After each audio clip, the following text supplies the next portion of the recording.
Okay, let's move along to the next example.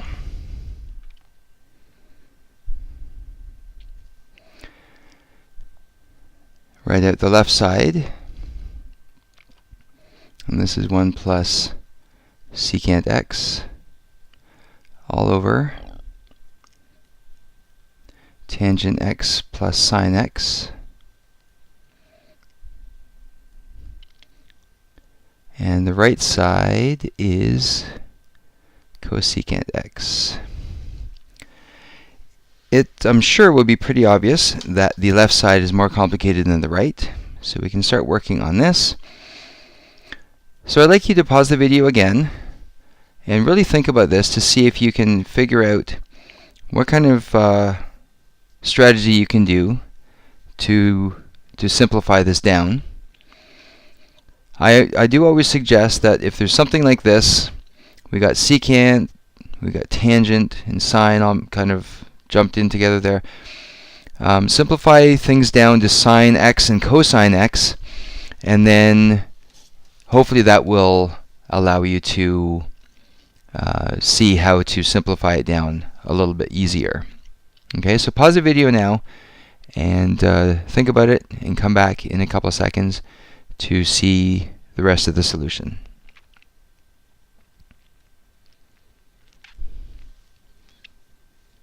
Okay, so what I was thinking is we got the 1 here, and then that secant x is 1 over cosine x. Tangent x is sine x divided by cosine x. And then that sine x is just sine x. However, I think what I'll do, I've got a cosine of x here, and this is just sine x. So what I'm going to do is actually I'm going to multiply top and bottom of that sine x fraction by cosine x, because underneath the sine x obviously is just a 1 that we don't see.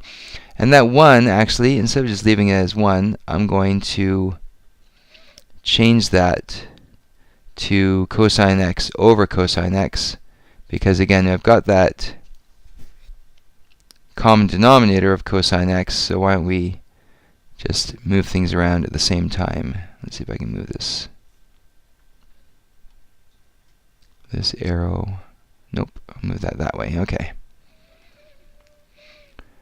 Okay, so then now I can just group things together, add those rational expressions with common denominator together. So you get cosine of x plus 1 all over the cosine of x, and that's all over the sine of x plus sine x cosine x all over cosine x. Okay, so we've got a fraction over a fraction. And when you're dividing fractions, it's the same as multiplying by the reciprocal. So I'll take the top fraction, cosine of x plus 1, all over cosine x. And I'll multiply that by the reciprocal of the denominator, which is cosine of x all over. And then at the same time, I'm going to factor out the sine x that I see in both of those terms. So sine x, and I'm left with 1 plus cosine x. Okay, so if you've been following along from this, can I ask you please to now pause the video and do some canceling yourself to kind of simplify this down as much as you can, and then come back and see the rest of the solution to finish off. So I see that I've got a cosine x in the numerator, cosine x in the denominator. Those cancel because they just equal 1. Cosine of x plus 1, and there's a 1 plus cosine of x, which is the same thing, and those cancel. And what that all ends up being is 1 over sine x. And the reciprocal of sine x is cosecant x, which equals the right side.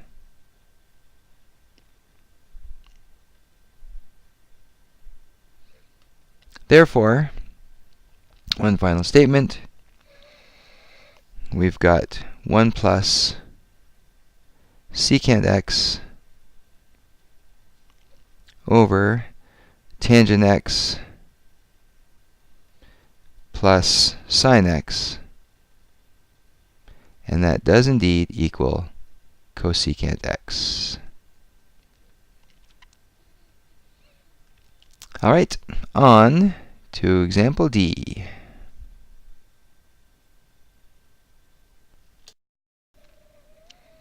Okay, again, we'll separate left side and right side. So the left side is 2 cosine x cosine y, and the right side is, like we see here, cosine of x plus y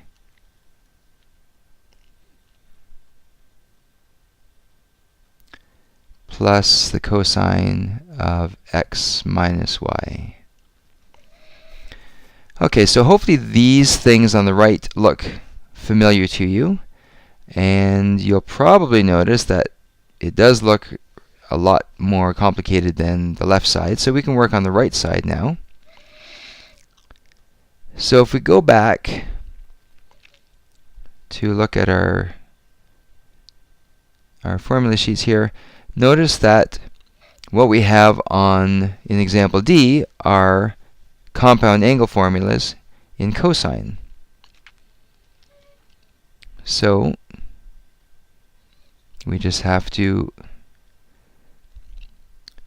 expand these out, rewrite these, and then hopefully things will fall into place.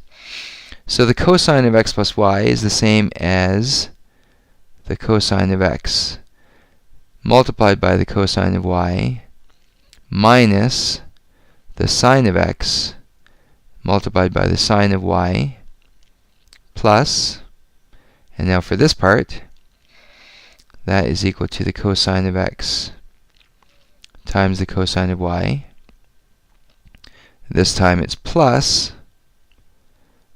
the sine of x multiplied by the sine of y. Now, because we're adding things together, if we were to add down, we've got cosine of x cosine of y plus cosine of x cosine of y. So we've got 2 cosine of x cosine of y. And then here we've got negative sine x sine y plus sine x sine y. So that just gives us the 0 pair. So with the 0 pair, they just cancel each other out. And actually, all of a sudden, we have the left side. So therefore, 2 cosine of x cosine of y equals the cosine of x plus y plus the cosine of x minus y.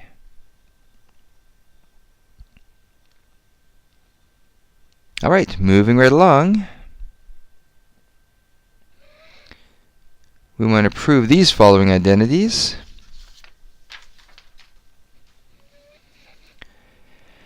So now, here is the left side. Sine squared theta minus cosine squared theta. And the right side is sine to the power 4 theta minus cosine to the power 4 theta. Now, these things might look familiar to you. So, sine squared theta minus cosine squared theta. Let's go back. Sine squared theta minus cosine squared theta. Well, we've got something similar. This is sine squared theta plus cosine squared theta equals 1. But that's not sine squared theta minus cosine squared theta. And now if we take a look down here, here's another thing. Double angle formula. This is cosine squared a minus sine squared a, not sine squared a minus cosine squared a. So this doesn't actually help us either. So the other thing, if we were to think back to when we were doing some factoring, we might realize that this has both of these actually have kind of common forms to them, some sort of special type of factoring. So because of the exponent 4 on the right hand side, this would be more complicated than the left side. And so think of this, we've got two terms, they're both perfect squares, and they're being subtracted. So what kind of factoring could that be? If you said difference of squares, I would say you're correct. So if you take the difference, or factor this into a difference of squares here, you would get sine squared theta minus cosine squared theta multiplied by sine squared theta plus, whoops, where's the theta, plus cosine squared theta. Okay, and if you were to expand this out, you would see that you would get sine to the fourth power theta minus cosine to the fourth power theta, because sine squared theta times sine squared theta, common base, you add the exponents, so you would get sine to the power 4. Okay, and from the first page of your trigonometric toolbox, we see that sine squared theta plus cosine squared theta just equals 1.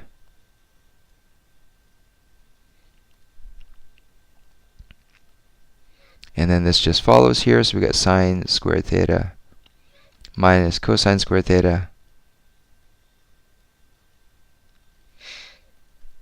So obviously then that just equals sine squared theta minus cosine squared theta, which equals the left side.